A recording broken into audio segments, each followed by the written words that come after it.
সবাইকে নিজ নিজ উপায়ে নিজেদের রীতি অনুযায়ী বাংলা নববর্ষ উদযাপনের আহ্বান জানিয়েছেন প্রধান উপদেষ্টা অধ্যাপক ডক্টর মোহাম্মদ ইউনূস। পহেলা বৈশাখ বাংলাদেশের মানুষের সম্প্রীতির অন্যতম প্রতীক বলেও মন্তব্য করেন তিনি।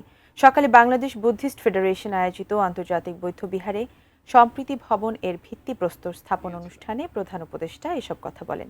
আন্তর্জাতিক বৌদ্ধবিহারকে বাংলাদেশের সাম্প্রদায়িক সম্প্রীতির এক অন্যতম নিদর্শন মন্তব্য করে প্রধান উপদেষ্টা বলেন, প্রতিষ্ঠার পর থেকে এটি বৌদ্ধ ধর্মাবলম্বী সহ বাংলাদেশের জাতীয় স্বার্থ সংশ্লিষ্ট বিষয়ে গুরুত্বপূর্ণ ভূমিকা পালন করে আসছে।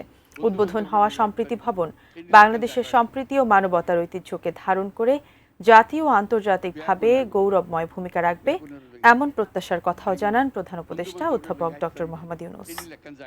প্রত্যেকে নিজ নিজ উপায়ে নিজেদের রীতি অনুযায়ী আগামীকালকে উদযাপন করব। আমরা সবাই সার্বজনীন এই উৎসবে অংশ নেব।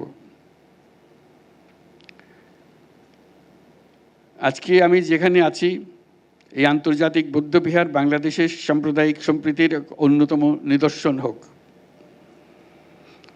প্রতিষ্ঠার পর থেকে এটি বৌদ্ধ ধর্মাবলম্বী সহ বাংলাদেশের জাতীয় স্বার্থ সংশ্লিষ্ট বিষয়ে গুরুত্বপূর্ণ ভূমিকা পালন করে আসছে।